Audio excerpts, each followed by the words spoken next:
Welcome friends, मैं ज्योतिष आप सभी का हार्दिक हार्दिक अभिनंदन करता हूं SR91 के इस यूट्यूब चैनल पर।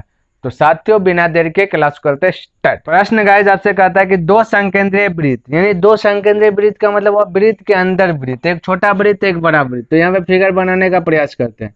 हम बोल सकते हैं कि एक वृत्त हुआ, इसी के अंदर एक वृत्त और हो गया, यानी कि वृत्त के अंदर वृत्त। तो एक छोटा वृत्त एक बड़ा वृत्त, उसी को संकेंद्रीय वृत्त। दोनों का केंद्र एक ही होगा। क्लियर है? आगे देखिए पढ़ते हैं। कहते दो संकेंद्रीय वृत्तों की त्रिज्या 10 सेमी और 6 सेमी है। यानी जो बड़ा वृत्त की त्रिज्या उसका 10 सेमी दिया गया, छोटा वृत्त की त्रिज्या जो है कि उसका 6 सेमी दिया गया। कहता बड़े वृत्त की जीवा की लंबाई निकाले। हम बोले बड़ा वृत्त है, इसका यदि जीवा खींचेंगे तो इस प्रकार से छोटा वृत्त को टच करते हुए चले जाएगा। क्लियर है? तो बोला बड़े वृत्त की जीवा की लंबाई, तो हम बोले ए होगा तो ये होगा बी। क्लियर? यहाँ से यदि यहाँ तक सटा देंगे तो त्रिज्या आ जाएगा छोटा वृत्त का, जो दिया गया 6 सेंटीमीटर। हम बोले इसको यहाँ से यहाँ तक यदि सटा देंगे तो बड़ा वृत्त का त्रिज्या आ जाएगा, नहीं, जिसको जो दिया गया आपका 10 सेंटीमीटर। क्लियर है? आपसे पूछा कि ए से बी की लंबाई ज्ञात करें। हम बोले ये केंद्र को ओ एज्यूम करते हैं, ये जो यहाँ पे स्पर्श बिंदु बन रहा है बड़े वृत्त में, ये छोटे वृत्त में, उसको मान लेते हैं सी। क्लियर है? किसी को डाउट? कोई डाउट नहीं होना चाहिए। चाहे तो आप इधर से भी इसको इस प्रकार से मिला सकते हैं। क्लियर? आगे देखते क्या कहता है।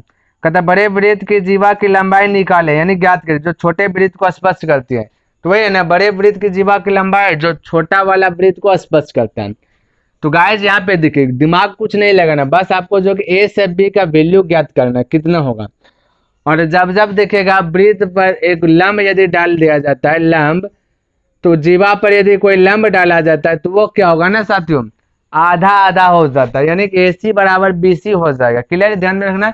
जब जब कोई वृत्त में वृत्त है, जैसे दो गो वृत्त है, इसमें जीवा, ये आपका ए से बी जीवा है, जीवा पर जब लंब डाला जाएगा तो उसको दो खंड कर देगा, यानी AC बराबर हो जाएगा BC।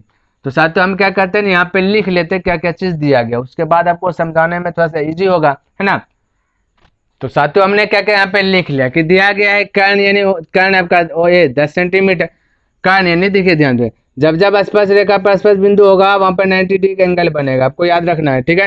तो 90 डिग्री सामने वाली भुजा कर्ण कहलाता है। तो कर्ण आपको ए से वो दिया गया 10 सेंटीमीटर, तो हमने वहां से लिखा ओ से ये 10 सेंटीमीटर, लंब आपका दिया गया ओ से सी 6 सेंटीमीटर, लंब यानी ये वाला लंब आपका हो गया, ये छोटका वृत्त का त्रिज्या लंब होगा यहाँ पे। तो ये दिया गया, निकालना आधार यानी AC, तो AC is equal to what, और आपको हमने बताया पहले A C is equal to होगा BC, है ना, A C is equal to BC। तो यहाँ पे लिख दिया AC is equal to BC। तो कौन सा फॉर्मूला आना साथियों, पाइथागोरस प्रमेय से। तो ये फॉर्मूला क्या कहता है, कर्ण स्क्वायर इज इक्वल टू लंब स्क्वायर प्लस आधार स्क्वायर। अब यहाँ का काम खत्म हो गया, आपको ध्यान में रखना है ज्ञात क्या करना है। पहले देखिए AC ज्ञात हो जाएगा तो आप यहाँ पे आंसर नहीं दीजिएगा, आपको ज्ञात करना है AB। ठीक है? तो यहाँ पे लिख देते AB इज इक्वल टू वाट, ये चीज फाइनल में आपका आंसर आएगा। क्लियर है? यानी जीवा की लंबाई। अब देखिए साथियों, बोले कर्ण क्या है, अब देखिए यहाँ से थोड़ा सा हट जाइए, यहाँ पे देखिए कर्ण क्या आपका 10 सेंटीमीटर, तो कर्ण का स्थान पे लिख दे 10 सेंटीमीटर स्क्वायर। फिर यहाँ लंब क्या है, लंब देखिए लंब आपका 6, तो यहाँ पे लिख दे 6 का स्क्वायर प्लस आधार क्या है, आधार यानी AC है, तो हम बोल सकते हैं आधार का स्थान पे AC स्क्वायर। कोई डाउट? कोई डाउट नहीं होना चाहिए। बोले 10 का स्क्वायर देखिए बराबर है, तो यहाँ का चिन्ह देना, 10 का स्क्वायर बोलेगा 100, 6 का स्क्वायर बोलेगा 36 is equal to AC square. Clear? अब आप कह सकते हैं कि 100 तो 100, ये प्लस से पर आएगा तो -36 is equal to AC square. Clear? और हम बोल सकते हैं कि 100 में 36 यदि घटा देंगे तो 64 is equal to AC square. Clear? चलिए अभी इधर लिखते हैं।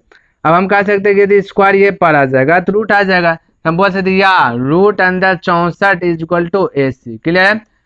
या हम सीधा करके इसको बोल सकते हैं AC इज इक्वल टू 64 का बाहर आ जाएगा 8। क्लियर है? वर्गमूल कितना आ जाएगा 8। क्लियर है?